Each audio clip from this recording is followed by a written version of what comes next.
بسم اللہ الرحمن الرحیم۔ شکریہ جناب اسپیکر۔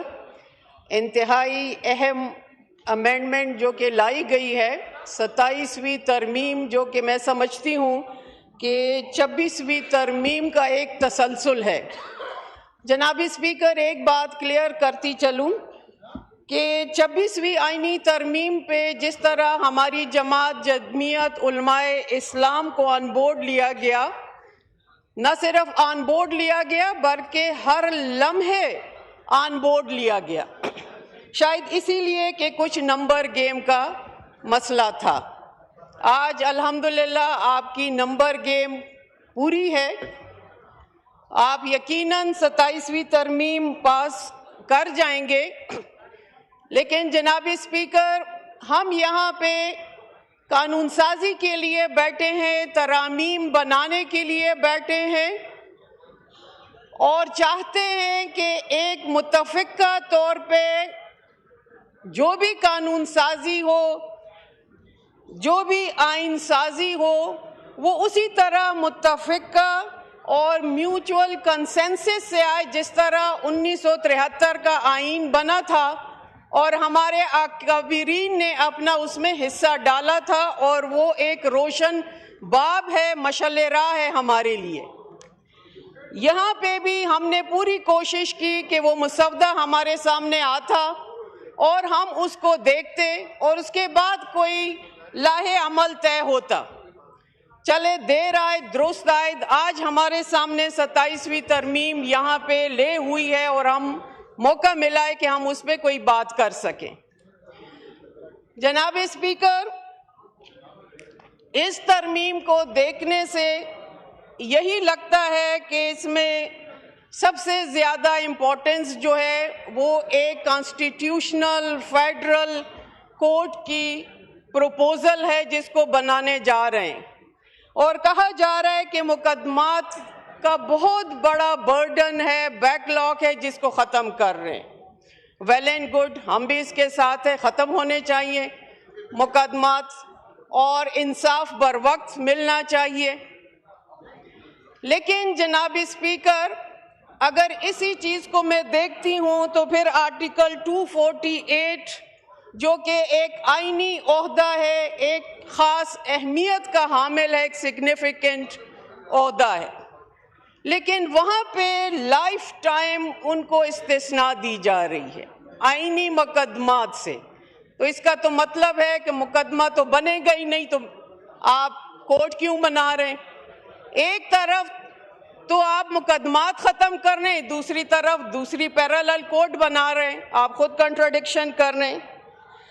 جناب اسپیکر، ہم نے 26ویں آئینی ترمیم نے کچھ اپنے خدشات کا اظہار کیا تھا اور ڈائلیوٹ کی تھی 26ویں آئینی ترمیم کو، اور کہا تھا کہ یہاں پہ کچھ کونسل آف اسلامک آئیڈیالوجی کے سفارشات پہ بحث کرائی جائے، سود کا خاتمہ کرایا جائے اور مدارس کے جو ریفارمز کے سلسلے میں رجسٹریشن ہے اس کو سہل بنایا جائے، اس پہ بات کی تھی، اور کافی حد تک حکومت نے اس کو بلکہ مان لیا تھا۔ 26ویں آئینی ترمیم میں کانسٹیٹیوشنل بینچ کو مان لیا تھا انسٹیڈ آف کورٹ، ہم نے وہاں پہ ووٹ کیا تھا۔ اب میں اس ایوان میں یہاں پہ کھڑے ہو کے کیسے کہوں کہ وہاں پہ ہم نہیں مان رہے تھے کورٹ کو، اور آج آپ ہم سے ووٹ مانگ رہے ہیں اور ہم آپ کو ووٹ دیں اس سلسلے میں؟ یہ تو خود ہم اپنے ہی زبان سے پھرنے والی بات ہے۔ ہم یہی آپ سے کہیں گے کہ آپ بھی اس پہ ذرا سوچیں، کہاں تک آپ اس کو لے کے جا رہے ہیں۔ جناب اسپیکر، یہ نظریے ضرورت کے تحت قانون سازی جو خواص کے لیے کی جا رہی ہے، کیونکہ اس میں مجھے عوام کے لیے کچھ نظر نہیں آیا۔ اگر عوام کے لیے نظر آتا تو میں ایک نہیں 2 بار بھی ووٹ کرتی اور ہماری جماعت بھی کرتی۔ آج جو ایشوز ہے، جو لا اینڈ آرڈر کی صورتحال ہے، جو آپ کے سرکولر ڈیٹ کا صورتحال ہے کہ اگر ایک غریب بندہ بجلی کا بل نہیں ادا کر سکتا جس پہ ملٹیپل ٹیکسز ہیں، اگر وہ سولر اور نیٹ میٹرنگ کی طرف جاتا ہے، رینیویبل انرجی کی طرف جاتا ہے، تو اس کے ریٹ بھی آپ بڑھانے پہ، وہ پالیسی بھی آپ ختم کر رہے ہیں۔ ایک طرف آپ ڈاؤن سائزنگ کر رہے ہیں رائٹ سائزنگ کے خوشنما الفاظ استعمال کر کے، اور دوسری طرف تاحیات مراعات بھی جائیں، تاحیات استثناء بھی دیا جائے۔ جناب اسپیکر، یہ کلیئر کٹ تضاد ہے، اس متضاد سے اس قوم کو بھی چھٹکارا دلائیں اور اس عوام کو بھی، یہاں پہ بیٹھے ہوئے جو عوام کے نمائندے ہیں اس پہ بھی رحم کریں۔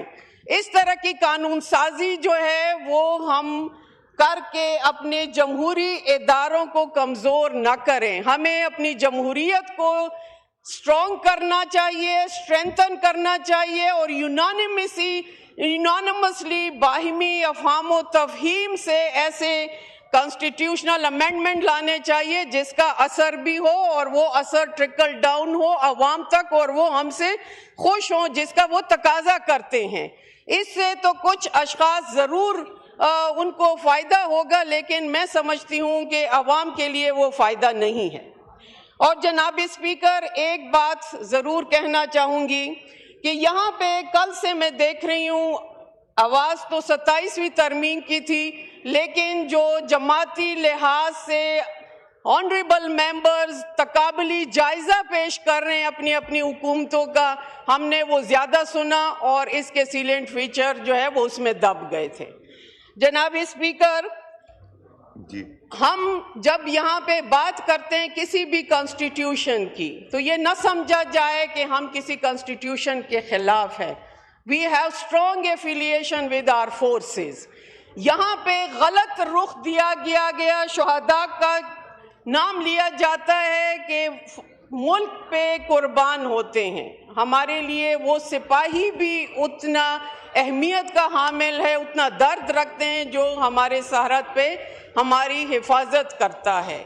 ہمارا چیف بھی اتنا ہی قابل احترام ہے جس نے اس کڑے وقت میں ہمارے ملک کا دفاع کیا ہے۔ لیکن اس طرح باتیں کر کے جیسے خدا نخواستہ اپوزیشن جو ہے ان چیزوں کے خلاف ہے۔ ہم اپوزیشن بینچز پہ بیٹھے ضرور ہیں، لیکن اپنی نیشنل ساورینٹی پہ کوئی آنچ نہیں آنے دیں گے، نہ ہم کسی انسٹیٹیوشن کے خلاف ہیں۔ اگر آپ انسٹیٹیوشنل چینجز ایڈمنسٹریٹو لحاظ سے کر رہے ہیں، عہدے جو بھی آپ نام دے اگر بہتر سمجھتے ہیں ملک کے دفاع کے لیے تو ویل اینڈ گڈ، لیکن چیز باہمی افہام و تفہیم سے ہو تو اس کا اثر زیادہ ہو، نہ کہ اسی چیز کو جو ایک اچھی چیز ہے اس کو متنازع بنایا جائے۔ ایک تو یہ کلیئرٹی ضرور ہونی چاہیے کہ اپوزیشن کو اپنے سے الگ نہ سمجھے، یہ بھی پاکستان کے لیے ہم اتنے ہی خیر خواہ ہیں جتنا آپ کے دل میں درد ہے۔ لیکن جناب اسپیکر، اس طرح کی ترامیم جب آپ جلد بازی میں ضرور کہوں گی کہ آپ کریں گے تو اس کا اثر وہ نہیں ہوگا جو کہ ہونا چاہیے۔ اس میں تمام پارٹیوں کو آن بورڈ لے کے کنسنسس سے لیا جاتا کام تو زیادہ بہتر تھا۔ ایک ذہن کے مقابلے میں مختلف اذہان جب مل بیٹھتے ہیں تو اس کا ایک فائدہ بھی ہوتا اور نتائج بھی مثبت آتے ہیں۔ تو جناب اسپیکر، اپنی پارٹی کی طرف سے یہاں پہ جو ابھی موجودہ صورتحال میں ہمارے اکابرین نے فیصلہ کیا ہے کہ چونکہ آپ کے ووٹ پورے ہیں، آپ کو ضرورت نہیں ہوگی اپوزیشن کے، ہونا تو چاہیے کہ متفقہ ہوتا میری سجیشن، لیکن being a member of the opposition ہم ان ترامیم کو اس وقت مسترد کرتے ہیں اور اس کے حق میں ووٹ دینے کے پابند نہیں ہیں۔ اپنی پارٹی پالیسی کے مطابق ہم اس کے مخالفت میں ووٹ دیں گے۔ شکریہ، آپ نے ٹائم دیا۔ جی شکریہ۔ ایک کنفیوژن